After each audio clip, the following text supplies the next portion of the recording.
Hello guys, welcome back to our channel. അങ്ങനെ laptop വിതരണത്തിന്റെ അഴിമതികളെല്ലാം തന്നെ രാജുവിന്റെയും പ്രതാപന്റെയും മുന്നിൽ എത്തിയിരിക്കുകയാണ്. എന്താണെങ്കിലും ഞാൻ സാറിനെ ചതിച്ചിട്ടില്ലെന്നും ഞാനും സാറും നിരപരാധികളാണെന്നും ഇതിന്റെ പിന്നിൽ കളിച്ചത് ആരാണെങ്കിലും ഉടൻ തന്നെ ഞാൻ വിളിച്ചത് കൊണ്ടുവരും എന്ന് പറഞ്ഞുകൊണ്ട് അവിടെ നിന്ന് പോകുന്ന രാജുവിനെയാണ് കാണിക്കുന്നത്. പിന്നീട് കാണിക്കുന്നത് നേരം രാത്രിയാകുന്നതാണ്. ജയൻ മദ്യപിച്ച് ബോധമില്ലാതെ വീട്ടിലേക്ക് കയറി വരുന്നതാണ് കാണിക്കുന്നത്. ഇത് കണ്ട് വിഷമത്തോടെ നിൽക്കുകയാണ് പ്രിയയും മറ്റുള്ളവരും.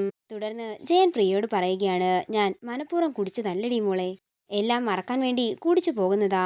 ഇത് കേൾക്കുന്ന കൊച്ചമ്മണി പുച്ഛത്തോടെ ജയനെ നോക്കുന്നതാണ് കാണിക്കുന്നത്. ഒരു മഹാലക്ഷ്മി ആയിരുന്നു എന്റെ കയ്യിൽ വന്നത്. മഹാലക്ഷ്മി എന്ന് പറഞ്ഞാൽ ധനലക്ഷ്മി തന്നെ. പക്ഷേ അതെല്ലാം ചില കീടജന്മങ്ങൾ തട്ടിയെടുത്തില്ലേ എന്ന് പറഞ്ഞുകൊണ്ട് നിന്ന് കരയുന്ന ജയനെയാണ് കാണിക്കുന്നത്. അതേസമയം ഇതെല്ലാം കേട്ട് പേടിയോടെ നിൽക്കുകയാണ് കൊച്ചമ്മിണി. പിന്നീട് കാണിക്കുന്നത് രാജു വീട്ടിലേക്ക് വന്നിരിക്കുന്നതാണ്. എന്താ രാജു, എന്താ പെട്ടെന്ന് വീട്ടിലേക്ക് ചെല്ലാൻ പറഞ്ഞതെന്ന് ഋതിക ചോദിക്കുമ്പോൾ രാജു പറയുകയാണ്, അത് പിന്നെ വർമ്മ സാറിന്റെ നേതൃത്വത്തിൽ കുട്ടികൾക്കെല്ലാം ലാപ്ടോപ്പ് വിതരണം നടത്താനായി പ്ലാൻ ചെയ്തിട്ടുണ്ടായിരുന്നു. പക്ഷേ വിതരണം ചെയ്ത ലാപ്ടോപ്പുകൾക്കെല്ലാം തന്നെ പ്രശ്നങ്ങളാണ് സംഭവിച്ചുകൊണ്ടിരിക്കുന്നത്. വിതരണം ചെയ്ത ലാപ്ടോപ്പുകളെല്ലാം തന്നെ കംപ്ലൈന്റ് ഉള്ളതാണ്. കൂടാതെ ഒന്ന് രണ്ട് ലാപ്ടോപ്പുകൾ കുട്ടികൾ ഉപയോഗിച്ചുകൊണ്ടിരിക്കുമ്പോൾ തന്നെ പൊട്ടിത്തെറിക്കുകയും ചെയ്തു. ഇതെല്ലാം കേട്ട് പേടിയോടെ നിൽക്കുന്ന കൊച്ചമ്മണിയെയും ജയനെയുമാണ് കാണിക്കുന്നത്. വർമ്മ സാറിനെതിരെ അഴിമതി ആരോപണമുണ്ടാകും, രാജിവെക്കേണ്ടി തന്നെയായിട്ടും വരികയും ചെയ്യും. ആകെക്കൂടെ എന്ത് ചെയ്യുമെന്നറിയാതെ ടെൻഷൻ അടിച്ചിരിക്കുകയാണ് ഞാനെന്ന് രാജു പറയുമ്പോൾ ഇത് കേട്ട് ടെൻഷനോടെ നിൽക്കുകയാണ് ഋതികയും മറ്റുള്ളവരും. തുടർന്ന് എല്ലാവരും അകത്തേക്ക് പോകുമ്പോൾ കൊച്ചമ്മനെ വിളിച്ചുകൊണ്ട് ജയൻ പുറത്തേക്ക് ഇറങ്ങി നിൽക്കുകയാണ്. അതെ, ഗവൺമെന്റിനെ വെട്ടിച്ച കേസാണ്. പിടി വീഴും. പിടി വീണാൽ പിന്നെ പറഞ്ഞിട്ട് കാര്യവുമില്ല. എന്തെന്നാലേ പൈസയെല്ലാം നിങ്ങളുടെ അക്കൗണ്ടിലേക്കല്ലേ വന്നിരിക്കുന്നത്.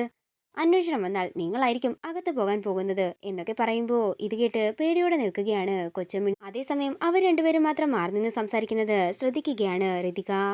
തുടർന്ന് ഋതിക അകത്തേക്ക് ചെന്ന് രാജുവിനോട് പറയുകയാണ്, രാജു രാജു എന്താണെങ്കിലും വിഷമിക്കേണ്ട. ഈ പ്രശ്നത്തിന് ഉടൻ തന്നെ ഒരു പരിഹാരം കാണും.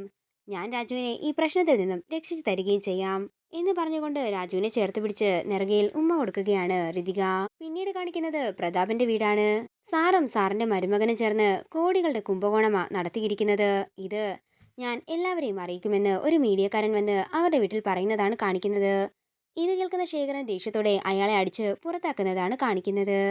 പിന്നീട് കാണിക്കുന്നത് ഋതിക തന്റെ രീതിയിലുള്ള അന്വേഷണങ്ങൾ ആരംഭിച്ചിരിക്കുന്നതാണ്.